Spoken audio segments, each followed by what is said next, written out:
అందరికీ నమస్కారం. ముద్రగడ పద్మనాభం ఆంధ్రప్రదేశ్ రాజకీయాలలో ఒక విశిష్టమైన వ్యక్తి. ఎమ్మెల్యేగా, మంత్రిగా, ఎంపీగా తెలుగు ప్రజలకు సేవ చేసిన ముద్రగడ పద్మనాభం గారు కాపు నాయకుడుగా కాపుల యొక్క అభ్యున్నతికి ఎంతో కృషి చేశారు.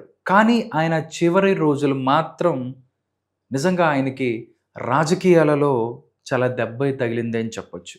నిజంగా ఆయన చనిపోయిన రోజున జరిగిన కొన్ని సంఘటనలు చాలామందికి బాధ కలిగిస్తున్నాయి. అంటే అక్కడ జరిగిన సంఘటనలు ఏదైనా గానీ, రాజకీయం అంటే చనిపోయిన తర్వాత ప్రశాంతంగా వెళ్ళాలి అని చెప్పి మాట్లాడుతూ ఉంటారు. బట్ అక్కడ జరిగిన కొన్ని సంఘటనలు నాటకీయ పరిణామాలు మధ్య జరిగాయని చెప్తున్నారు. అసలు నిజంగా ముద్రగడ ప్రస్థానం ఏ విధంగా సాగింది? నిజంగా చివరి రోజుల్లో ఎందుకు ఆయనకి ఎలాంటి పరిస్థితులు వచ్చాయి? ఈ విషయాలు మనతో మాట్లాడటానికి ప్రముఖ సామాజిక ఉద్యమకారులు చలసాని శ్రీనివాస్ గారు ఉన్నారు. సార్తో మాట్లాడదాం, మరిన్ని విషయాలు తెలుసుకుందాం. నమస్కారం శ్రీనివాస్ గారు. నమస్కారం. సార్, ముద్రగడ పద్మనాభం గారు చూస్తే ఆంధ్రప్రదేశ్ రాజకీయాల్లో ఒక విశిష్టమైన వ్యక్తిగా ఆయన మంత్రిగా, ఎమ్మెల్యేగా, ఇలాగ ఎంపీగా కూడా పనిచేశారు. కానీ చివరి రోజులు మాత్రం నిజంగా ఆయనకి ఒక గడ్డు కాలంగా మనం చెప్పచ్చు. మొన్న జరిగిన ఆయన ఆయన అంత్యక్రియల సందర్భంగా జరిగిన సంఘటనలు కూడా కొంచెం నాటకీయ పరిణామాల మధ్యనే జరిగాయని చెప్పొచ్చు. ఎందుకు చావును కూడా రాజకీయం చేస్తున్నారు అన్న కోణంలో కూడా మాట్లాడుతున్నారు. మీరు ఏ విధంగా చెప్తారు? ముద్రగడ గారికి చాలా కాలంగా బాగుంటలేదు పరిస్థితి. ఒక 4-5 నెలల నుంచి 6 నెలల నుంచి కూడా బాగుంటలేదు. ఆయన తెలుసు, వాళ్ళ శ్రీమతి గారికి కూడా బాగుంటలేదు, కానీ తేరుకున్నారు. అసలు ముందు మాట్లాడుకుందాం ముద్రగడ గారి గురించి ఒక మాట. మన ప్రజలకు చాలా తెలుసు, కానీ ఒకటి కొంతమంది చెప్తున్నప్పుడు ఆయన 100 ఎకరాలు అన్నీ డిఫరెంట్. కానీ 1942లో ఆంధ్రప్రదేశ్ రాష్ట్రంలో అత్యంత తీవ్రమైన సమరం కాంగ్రెస్ పార్టీలో జరుగుతున్న సందర్భంలో కాసు బ్రహ్మానంద రెడ్డి గారికి, నీలం సంజయ్ రెడ్డి గారికి పోరాటం జరుగుతున్నాయి. ఆ టైంలో అల్లు సత్యనారాయణ గారిని మా పశ్చిమ గోదావరి జిల్లా అయినా స్టాల్వర్ట్ లీడర్, ఆ రోజు ముఖ్యమంత్రి అవ్వాల్సిన క్యాండిడేట్, ఆయన అవ్వకుండా చేస్తే ఆయన ఒక దమ్మున్న నేత, నిజాయితీపరుడైన మన అందరూ హ్యాట్సప్ చెప్పుకోవాల్సిన నేత దామోదర్ సంజీవ్ గారిని ముఖ్యమంత్రి చేయడం ముఖ్య పాత్ర వహించారు. ఈ దేశంలో మొట్టమొదటిసారి దళిత ముఖ్యమంత్రి, ఈ దేశంలో అత్యంత చిన్న వయసులో ముఖ్యమంత్రి అయిన మొట్టమొదటి వ్యక్తి, కాంగ్రెస్ పార్టీ కూడా మొట్టమొదటి దళిత అధ్యక్షుడిని కొనసాగించారు. అలాంటి సంక్షేమ సమయంలో కూడా పత్తిపాడు నియోజకవర్గం నుంచి 2 సార్లు వీరరాఘవులు గారు, ముద్రగడ వీరరాఘవరావు గారు 1962లో 67లో వీళ్ళ నాన్నగారు ఎన్నికయ్యారు. తర్వాత వాళ్ళకి పద్మనాభ థియేటర్స్ ఆయన పేరు, తర్వాత ఏమో రైస్ మిల్స్ ఉండేవి. సరే, రైస్ మిల్ దగ్గర బిల్లు కట్టలేదు, థియేటర్లు కూడా ఉన్నాయి. రైస్ మిల్ కట్టలేదు, బిల్లు కట్టలేదు, అదేదో గొడవ నడుస్తుంది. అది వ్యక్తి కాదు, పక్కన పెడదాం ఫైనల్. బట్ లేటర్ ఈయన 78లో ఎమ్మెల్యే కింద ఎక్కారు. ఏ పార్టీ? జనతా పార్టీ నుంచి 60 మంది ఎమ్మెల్యేలు జనతా పార్టీలో పట్టుమని 5గురు కూడా లేకుండా మిగతా అందరూ పదవుల కోసం దాని కోసం ఆశపడి ఆ కాంగ్రెస్ పార్టీలోకి జంప్ చేసేస్తే నిలబడ్డ 5గురు ఆణిముత్యాల్లో ఓ ముత్యం ఇది. జయపాల్ రెడ్డి గారు, వడ్డే శోభనేశ్వరరావు గారు, ఈయన, అలాంటి వాళ్ళు మిగిలిపోయారు కొంతమంది. అంటే విలువలు ఉన్నవాడు, మాట మీద నిలబడేవాడు. ఈ మీరు తెలుగే కదా మీరు? నేను తెలుగువేనండి. తెలుగు వాళ్ళు మూతపదంగా ఏం మాడతారంటే, మీరు ఏముంది, నేను చెప్పిన మాట నిలబెట్టుకోకపోతే మా పేరు మార్చుకుంటారా? ఎవడన్నా ఒక్కడి పేరు మార్చుకున్నాడు కనపడ్డా ఇప్పుడు దాకా? అఫీషియల్గా గెజెట్లో వేసినాడు. ఈ గత 50 ఏళ్ళలో ఎవరు చెప్పిన? ఇప్పుడు కొంతమంది పేర్లు మార్చుకుని వేరు, మాట మీద చెప్పి ఇంకో కులం పేరుని సూచించే పేరు ఎవరు అంత ధైర్యం ఉంటుంది? ఆయన ఏమైనా పెద్ద ఛాలెంజా? పిఠాపురంలో నగరాన్ని ఎంతమంది రాజకీయ నాయకులు తల తిప్పని, మాట తిప్పని, మడం తిప్పని అవతలు 60 ఏళ్ళు ఆపితే రాజకీయాల నుంచి వెళ్ళిపోతాను, ఈసారి నెగ్గపోతాను మళ్ళీ రాలేదా? ఇదే లాస్ట్ ఎలక్షన్స్ వచ్చిన వాళ్ళు చాలామంది, ప్రతిసారి లాస్ట్ ఎలక్షనే. వాళ్ళతో పోల్చుకుంటే మీరు వ్యతిరేకించండి, లేదా ఆయన అంటే అభిమానం ఉంది. ఎవరో కాదని సత్యం మాట మీద నిలబడే మనిషి. సమ్ నాట్ రిజిగ్నేషన్ లెటర్ ఎప్పుడు జేబులోనే పెట్టుకుని గోదావరి ఎక్కుతానంటారు. ఆయన ఆ డైలాగ్ కూడా వేసారు లాస్ట్ టైం వచ్చింది. ఆయన అంటే పార్టీలు మారారు. 1978 వచ్చారు, 83లో టీడీపీ అన్నారు. టీడీపీలో ఎన్ని ఎమ్మెల్యే కింద ఎన్నికారు? 85 ఎమ్మెల్యే కింద ఎన్నికారు, మంత్రులు చేశారు, ట్రాన్స్పోర్ట్ ఎక్సైజ్ చేశారు, రాజీనామా చేసి తెలుగునాడు పార్టీ పెట్టారు మంచి కాంబినేషన్తో. ఎవరో ఆయనను కుందూరు జానారెడ్డి గారు, ఈయన సహచరుడు. ఆయనను కేఏ కృష్ణమూర్తి గౌడ్ గారు, రాయలసీమ నుంచి కోస్తా తెలంగాణ రాయలసీమ అద్భుతంగా ఒక ఆవిష్కరణ చేశారు. అసలు మూడు అంటే వర్గాల నుంచి. ఓకే. మీకు అర్థమైంది కదండి. 3 వర్గాల నుంచి అద్భుతంగా. నాగార్జున సాగర్ నుంచి జానారెడ్డి గారు, అప్పుడు రాయలసీమ కాన్స్టిట్యున్సీ. ఓకే, అక్కడ నుంచి కేఈ కృష్ణమూర్తి గౌడ్ గారు, నుంచి ముద్రగడ గారు కలిసి పార్టీ పెట్టారు. ఓకే. పెట్టిన తర్వాత సరే ఏదైనా కుదరలేదు, కాంగ్రెస్ పార్టీ నుంచి రాజీవ్ గాంధీ దగ్గర నుంచి ఆహ్వానం వచ్చింది. కాంగ్రెస్ పార్టీలో చేరారు, ఎమ్మెల్యే అయ్యారు, మళ్ళీ మంత్రి అయ్యారు. అయిన తర్వాత అంటే అప్పుడు విచిత్రంగా ఎవరో చెప్తారు, ఆఫర్ డిస్ట్రిబ్యూట్ ఉంటున్నాం. అప్పుడు జనార్దన్ రెడ్డి గారు ఫోన్ చేసి పంతం పద్మనాభం గారిని, పంతం నానాజీ గారు నాన్నగారు ఉండేవారు. ఆయన పక్క కాల్సి ఈయన కిర్లంపూడి మున్సిపల్ గారు అబ్బాయి. మీకు మీకు తెలియదు కానీ ముద్రగడ గారి పేరేంటంటే మున్సిపల్ గారి అబ్బాయిని గెలిపించండి అంతే. రాయవరం మున్సిపల్ గారిని ఒక ఆయన ఉండేవారు. రాయవరం మున్సిపల్ గారి శిష్యుడు సంగీత వెంకటరెడ్డి గారు, కాపు నాయకుడు అని చిన్నకాపు గారు, పేరు సంగీత వెంకటరెడ్డి. చాలా మంది బలిజ వర్గాల్లో, అక్కడ మిగతా కమ్మ వర్గాల్లో, లేదా మిగతా కొన్ని వర్గాల్లో వాసిరెడ్డి, సిద్ధిరెడ్డి. రెడ్డి అనేది గ్రామ పెద్దకి పెట్టుకునే పేర్లు దానికి యాడ్ అవుతాయి. అది కులం అయిపోయింది. చౌదరి అనేది ఎక్కడి నుంచో పన్ను వసూలు చేసుకోవడానికి, ఆ కొండవీడి సర్దార్లో ఒక ఆయన పెట్టుకుని ఆ చౌత్ వసూలు చేసుకోవడానికి, లేకపోతే ఆ చౌదరిలు అంటే ఇదేదో మన చుట్టాలుగా ఉన్నాయనుకుని కొంతమంది చౌదరులు పెట్టుకుని ఆ వర్గంలో చౌదరి అంటే గొప్పని వాళ్ళు తయారు చేశారు. నాయుడు అనేది నాయకుడు పేరు మీద వచ్చింది, నెంబర్ ఆఫ్ ఉంటుంది, ఒక దాంట్లో తయారు చేశారు. ఇదేముందండి, ఇప్పుడు లాల్ బహదూర్ శాస్త్రి గారు అంటే ఏంటి, శాస్త్రి అంటే ఆయన బ్రాహ్మిన్స్ కాదు కదా. శాస్త్రి అనే కోర్సు ఉండేది, చదివారు, శాస్త్రిని యాడ్ అయింది అని కాయేస్తా. అందుకని అంటే పెట్టుకున్న పేర్లకి శాస్త్రి గారిని ఉన్నారు ఇక్కడ, ప్రిన్సిపల్ సెక్రటరీ ఎడ్యుకేషన్ ఎంఈపీసీ శాస్త్రి గారిని చాలా పెద్ద ఫేమస్ అండి ఆయన. అలాగే దయాచారి గారిని ఉండేవారు. వీళ్ళందరూ ఇద్దరు కూడా ఎస్సీ సామాజిక వర్గం. పేర్లు బట్టి ఏముంటుంది. సరే, కమింగ్ బ్యాక్ టు మన పాయింట్. సరే, అది నాలెడ్జ్ మనం వెళ్దామని. ఇప్పుడు భాగ్యరెడ్డి వర్మ గారు ఉండేవారు, గొప్ప హైదరాబాద్ నిజాం సంస్థానంలో అతిపెద్ద దళిత లీడర్. అది హిందూ సంఘం అని చెప్తున్నా, అందుకని దాంట్లో పేర్లు ఉందండి దాంట్లో. సరే, కమింగ్ బ్యాక్ మున్సిబ్ గారి అబ్బాయి, మున్సిబ్ గారు కిర్లంపూడి మున్సిబ్ గారి అబ్బాయి కింద ఫేమస్ అయిన. వాళ్ళు చాలా మంది పాత తరం వాళ్ళు గుర్తుంటుందేమో కానీ ఈయన ఏంటంటే నాకు సన్నిహితంగా మేము బాగుండే మిత్రులు, పెద్దలు. దాసన్ రావు గారు క్లోజ్ కాబట్టి అప్పుడప్పుడు ఇప్పుడు ఆయన మాట్లాడినప్పుడు ఫోన్ కాల్ ఆయన మాట్లాడుతున్నప్పుడు పక్కనే చలసన్ గారు ఉన్నారని ఇవ్వటం.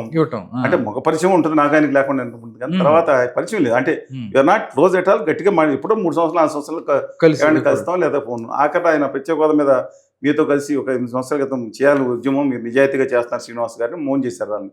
నేను అప్పుడు అనంతపూర్లో ఎక్కడ వెళ్తున్నాను, నీకు 2 రోజులకు రానున్నా. 2 రోజుల తర్వాత మనిషి ఇచ్చి నాకు క్లాస్ ఇచ్చి, చలసన్ గారు మీతో కలిసి మనుషుల్ని ఒక 5 మనుషులు ఇచ్చి పంపించారు ఇంటికి.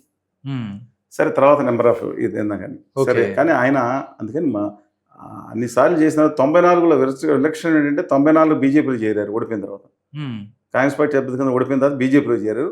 బీజేపీలో చేరి రాష్ట్రీయ స్వయం శాఖలో చేరి అది వేసుకుని ఆర్ఎస్ఎస్లో వెళ్ళిన తర్వాత కృష్ణరాజు గారిని గెలిపించడంలో కొంతైనా బాధ్యత ఉంది. వాళ్ళు కృష్ణరాజు గారు ఎక్కడికి వెళ్ళారు, కాకినాడ ఎంపీ కింద తగ్గించారు ఆయన. రాజమండ్రిలోనే వడ్డీ గారు యువనాయకుడు ఢిల్లీ వరకు వచ్చేసి వడ్డీ, ఆయన ఎంపీ కింద దగ్గర 2 సీట్లు ఎక్కింది ఈస్ట్ గోదావరిలో బీజేపీ. ఇండిపెండెంట్ పోటీ చేసి 1998లో. చాలా మంది నమ్మలేరు ఈ విషయాన్ని. కాకపోతే మన రాజమండ్రి సీటు నెగ్గిన సీటు తర్వాత కూడా బీజేపీ నెగ్గింది. ఆ తర్వాత సారాయి తక్కువ రేట్లకి వాళ్ళని లిక్కర్ తక్కువ రేట్లు ఉద్యమం చేసిన వీర్రాజు గారు నాకు చూసారా, వీర్రాజు గారు పోటీ చేస్తే 7,000 ఓట్లు వచ్చినాయి. 2 సార్లు బీజేపీ నెగ్గిన సీట్లు ఈయన సీట్ ఇచ్చారు రాజమండ్రి. 7,000 ఓట్లు అఖండమైన దాంట్లో డిఫీట్స్ ఓటమి చెందారు దురదృష్టవశాత్తు. సరే, కమింగ్ మన పాయింట్కి వస్తే 94 వరకు ఓటమి ఎరగని నేత అండి. 4 సార్లు ఎమ్మెల్యే కింద నెగ్గారు, మంత్రి చేశారు. 99లో మళ్ళీ పార్టీ మార్చి బీజేపీ నుంచి తెలుగుదేశానికి వచ్చి ఎంపీ అని ఎలక్ట్ అయ్యారు. 94 నుంచి 2004 వరకు ఎంపీగా ఉన్నారు. తర్వాత మీకు తెలుసు, సరే కొన్నిసార్లు పోటీ చేశారు. 2014 డిబేట్ కూడా రాలేదు, బాధాకరం, ముద్రగడ గారు. సరే, ఏదేమైనా అంతలో కళ్యాణ్ గారు వాళ్ళ స్టేట్మెంట్ ఇచ్చినట్టున్నారు. ఎవరు ఈయన గవర్నర్ చేద్దాం అనుకుని. చాలా విచిత్రంగా ఉంటాయి. గవర్నర్ చేస్తాను నేను చనిపోయింది వాళ్ళు చెప్తారా, ఎందుకు రాలేదు, అలాని కాదండి. సర్టన్ థింగ్స్ ఇవాళ ఆయన పేరు మార్చుకోవడం దగ్గర నుంచి కాకుండా తన కాపులకి రిజర్వేషన్కి ఇవాళ ఈయన ముఖ్యమైన కారణం. కమ్ వాట్ ఎవర్ 1994లో ఆమాధ్యక్ష 5వ రోజు 6వ రోజు వెళ్ళగానే విజయభాస్కర్ రెడ్డి గారు భయపడ్డారు. సంథింగ్ జరుగుతుందని చెప్పి వెంటనే మంత్రులను పంపించి తను జీవో ఇచ్చేస్తాను, ఇప్పుడు జీవో ఇచ్చేస్తారా ఎంత మార్కం అనేది రిజర్వేషన్లో తీసుకొచ్చారు. రిజర్వేషన్ అంటే దాని ప్రయోజనాలు ముందర దాంట్లో చేసిన తర్వాత రిజర్వేషన్ తర్వాత ముందర ఉపకార వేతనాలు ఇచ్చేటట్లు బీసీల్లోనే ఆయన పెట్టారు. తర్వాత నెంబర్ ఆఫ్ అంటే లాస్ట్లో ఆయన మీద వచ్చిన ఆరోపణ ఏంటంటే ఒక పార్టీ వాళ్ళు ఉన్నప్పుడు మాట్లాడరు, 2 పార్టీ వాళ్ళు ఉన్నప్పుడు మాట్లాడతారు. ఇది ఉందండి, అంటే అది ఉంది, కూడా మాట్లాడారు. అది ప్రాబ్లం ఉంది, నేను కాదంటలేదు. కానీ విశ్లేషణాత్మకంగా చనిపోయిన వాటికి మైనస్ పాయింట్స్ ఎవరికి లేవు. రోజుకు పొద్దున్న పాట, మధ్యాహ్నం డాన్సు, రాత్రికి ఒక మాట మాట్లాడేవాళ్ళు పెద్ద పెద్ద లీడర్లు అయిపోయారు, వాళ్ళు ఆ పదవుల్లో ఉంటున్నారు. అందుకని ఆయన మాట్లాడదాం. ఎస్, లేఖను ఏంటంటే ఓన్లీ రత్నాచల్ ఎక్స్ప్రెస్లో నిజంగా దురదృష్టం జరగటం, కానీ అదృష్టం ఏంటంటే ఎవరో చనిపోకపోవటం. రైలు వెళ్తాడు తుని సంఘటన, తుని దాంట్లో అది మాత్రం ఆయన జీవితంలో అది ఒక మచ్చగా మిగిలిపోతుంది. ఎందుకంటే కానీ ఆయన చాలా తపన పడ్డాడంట. ఎందుకంటే వాళ్ళ మీద కేసులు పట్టిన పిల్లలు ఏమైపోతారో, ఎవరో వచ్చి చేశారంటే ఆయన వచ్చి ఎవరో చేరుంటారు దాంట్లో. చాలామంది అదే కదా ఆరోపించేది. ఆ కేసు విచారణ చేసింది కూడా అడిషనల్ ఎస్పీగా మా క్లాస్మేట్ అండి. అవునా? సరే, what ever may be, that different issue. ఆ రోజుల్లో నేను చెప్పింది. సరే, ఏదన్నా సరే, అంటే చివరి రోజు జరిగిన సంఘటన మీరు ఏం చెప్తారు? అంటే ఇప్పుడు నెంబర్ నేను పేర్లు చెప్పను, కానీ కొంతమంది పేర్లు పాత నాయకులకి చాలా ఆపణ వచ్చింది. పిల్లల వల్లే మనక్షోభంతో క్షోభతో వెళ్ళిపోయారు. ఎవరో ఎప్పుడు అడ్డుకోలేదు, వాళ్ళ కుటుంబాల గొప్పతనం అది. కానీ ఈయన బాధపడ్డారు. ఇంటికి వెళ్తే హైదరాబాద్ నా భార్య నా క్యాన్సర్ వెళ్తే ఇంటికి 5 నిమిషాలు ఇద్దరు కలిసి వెళ్ళిపోమని చెప్పారు. ఇంటికి కూడా రానివ్వలేదు.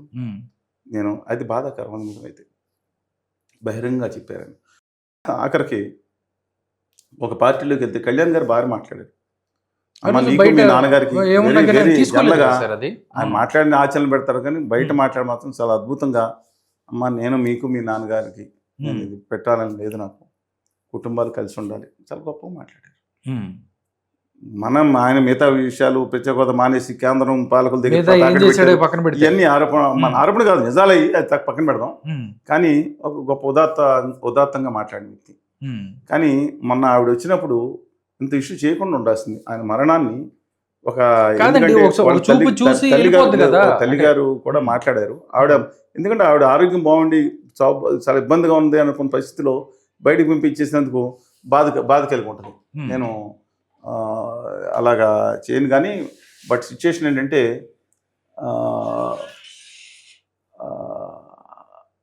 ఆ సంఘటన జరగటం, దానివల్ల అల్లరయింది ఈయన ఇదే కదండి. ఆ రోజు ఎన్టీ రామారావు గారు చనిపోయినప్పుడు కూడా చంద్రబాబు నాయుడు గారు వస్తే ఏం ఇస్తుందో లక్ష్మీపార్వతి గారు అని చెప్పి భయపడ్డారు. హరికృష్ణ అక్కడికి వెళ్ళిన తర్వాతే వీళ్ళందరికీ కొంచెం ధైర్యం వచ్చింది. ఆయన ఎవరిని తీసేమని అనలేదే. మనం మరీ అక్కడ కూర్చోమని అందరూ ఉంచారు కదా. ఎంత వ్యక్తికి అంతకన్నా గొడవలు కాదు కదా. అవును, అసలు వాళ్ళ పిల్లలు అందుకని కొంచెం వాళ్ళ తల్లిగారి బాధను అర్థం చేసుకుంటాం. భర్త చనిపోయిన దాంట్లో మనం ఏదైనా కారణం అన్నా సరే, ఒక కూతురి తండ్రి యొక్క కడసారి చూపు కూతురు చూసుకుంటే, ఎందుకంటే అది ఎక్కువైపోయిందని నేను అక్కడ దాకా నడవడానికి కూడా నేను ఒప్పుకోను నా పిల్లని అని చెప్పి వాహనంలో పంపించాలని అంత అల్లరి ముద్దుగా ఇద్దరు కొడుకులు ఒక కూతురు కదండి, అంత గొప్పగా ప్రేమించాడంట కూతురు. నేను దురదృష్టవశాత్తు రాజకీయాలు అటు ఇటు ఉండవచ్చు, కానీ ఇలాగా అది మాత్రం బాధ. ఏదో అంటారుగా, రాజకీయం ఏం చేస్తానంటే నేను ఇద్దరి మధ్య చిచ్చు పెడతాను అన్నట్టు. అంటే లేదండి, ఫ్యామిలీలో కూడా అది కాదండి. ఇప్పుడు రంగా గారి ఫ్యామిలీ ఉంది, అక్కడ తీసుకొచ్చి మళ్ళీ అమ్మాయిని తల్లి అందరూ వచ్చారు కదా, అది వేరు. రామారావు గారి ఫ్యామిలీలో ఎంతమంది ఉన్నారు. పురంధేశ్వరి గారు బీజేపీ, వాళ్ళ ఆయన వైసీపీ నుంచి పోటీ చేశారు. మళ్ళీ వాళ్ళకి దాంట్లో అంటారు, అందరూ అంటున్నారు. రాజశేఖర్ గారు అంటలేరా, ఆయన మీద ఎవరి మీద పోటీ చేశారు? విజయలక్ష్మి గారి మీద పోటీ చేసింది మరిది గారే కదా, వివేకానంద రెడ్డి గారు కదా. అంతా ఏం చెప్తాం అని అన్నింటిలోదే ఉంటుంది. ఇప్పుడు కేసీఆర్ గారు, కవిత గారు ఒరిజినల్ టీఆర్ఎస్ అని ఆవిడ మాట్లాడుతున్నారు. అన్ని కుటుంబాల్లో రాజకీయాల్లో ఫ్యూచర్ జరిగితే, కానీ చనిపోయినప్పుడు మాత్రం అది జరగకుండా ఉండాల్సింది. రాంబాబు గారు మాత్రం ఇప్పుడు ప్రోటోకాల్ సరే ఈయన వద్దన్నారు, మా చూడటానికి బాధ్యత అని ఉంటాడు ఆయన. కానీ ప్రోటోకాల్ ఇస్తాం అనేది ఇప్పుడు చంద్రబాబు నాయుడు గారు చెప్పిన, కళ్యాణ్ బాబు గారు కూడా చెప్పినట్టున్నారు ప్రోటోకాల్ ఇవ్వండి అని. గౌరవంగా ప్రోటోకాల్ అనేది ఒక గౌరవవందనం. వాళ్ళు పతాకం కప్పుతారు, ఏదో చేసి వెళ్ళిపోతారు కదా, పతాకం కప్పుతారు, గాల్లోకి గన్స్ పేల్చి సాల్యూట్ చేస్తారు. అది దాన్ని కూడా అడ్డుకుంటాం ఏంటి నాకు అర్థం కదా. ఆయన అంటే ఇక్కడ తెలుగుదేశం ప్రభుత్వం పవన్ కళ్యాణ్ గారు చేయించింది కాదు, ఇది ప్రభుత్వం చేయించింది. ప్రభుత్వం శాశ్వతంగా నడుస్తుంది. ఇది పార్టీలు కాదు. ఇది ఆయన గౌరవం పెరుగుండేది. అక్కడేదో మాది అప్పుడు వాళ్ళ అమ్మగారు అందాన్ని, వాళ్ళ అబ్బాయి గారు అందాన్ని, గిరిగారు అందాన్ని మనం కన్సిడరేషన్ తీసుకు. రాజకీయ నాయకులకి ఏంటంటే సంబంధం? మా పార్టీ ప్రాపర్టీ ఏంటి? ప్రాపర్టీ ఆయన 5 పార్టీలో ఉన్నారు. ఏ ప్రాపర్టీ ఏంటండి? ఆయన ఒక్క దానికి ఒక ఫేర్వెల్ బాగా ఇస్తే బాగుండేది. ఆయన రాశారా నాకు ప్రభుత్వ లాంఛనాలతో వద్దని? ఆయన చెప్పాడని చెప్తున్నారు. అది ఎంతవరకు నిజమో కూడా జనాలకు తెలియదు. అమ్మాయి విషయంలో మాత్రం మాట్లాడారు, కానీ ఎమోషన్తో మాట్లాడి ఉంటారు బాధతో. కానీ చనిపోయినప్పుడు రిక్వైర్డ్గా సరే కమ్ బ్యాక్ టు ఒక విషయం ఏంటంటే, ఆయన వాయిస్ ఇవాళ వరకు కాపులకు రిజర్వేషన్ నిలబడ్డా అంటే చాలా ఆయన ముఖ్యమైన కారణం. ముందుగా మనం ఏంటంటే వారికి సంతాపం, మొన్న కూడా చెప్పాం, సంతాపం ప్రకటిస్తూ వారికి, వారి కుటుంబానికి, కాపు సోదరులకి, తర్వాత మిగతా అందరికి కూడా, మా గోదావరి జిల్లాలో గట్టి లీడర్లో ఒక లీడరు అంటే మా మిత్రుడు జోగయ్య గారికి, ఈయనకి కొంచెం పోసకదండి. నిన్న కూడా జోగయ్య గారి తరఫున కూర్చున్నాం. చాలా యాక్టివ్గా ఉన్నారు. బ్రెయిన్ మాత్రం చాలా యాక్టివ్గా ఉంది. ఆయన మంచి కొత్త వాళ్ళు వస్తే పని అయిపోతుంది అంటున్నారు రాష్ట్ర రాజకీయాల్లోకి. అవునా? ఆ స్పేస్ ఉంది అన్నాడా? ఓకే, చాలా డెప్త్ ఉన్న మనిషి. మూర్తిరాజు గారు, అల్లూరు బాపిరెడ్డి గారు లాంటి మదగజాల మధ్యన వెస్ట్ గోదావరి జిల్లా మోస్ట్ అధికంగా ఉండే జిల్లా పరిషత్ ఫేమస్. హైదరాబాద్ కంటే ఆదాయం ఎక్కువ వచ్చేది జిల్లా పరిషత్కి అక్కడ అనేవారు.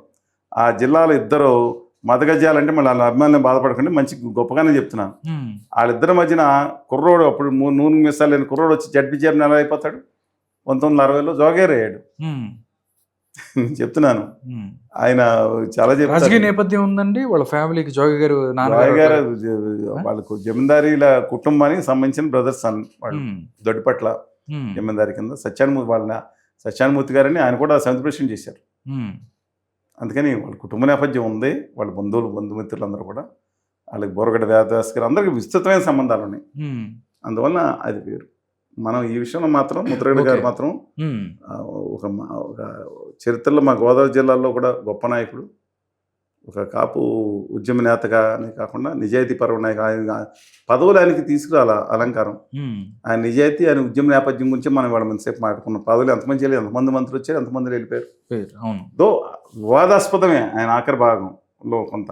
అవును, కానీ ఈజ్ ఎ గ్రేట్ పర్సన్.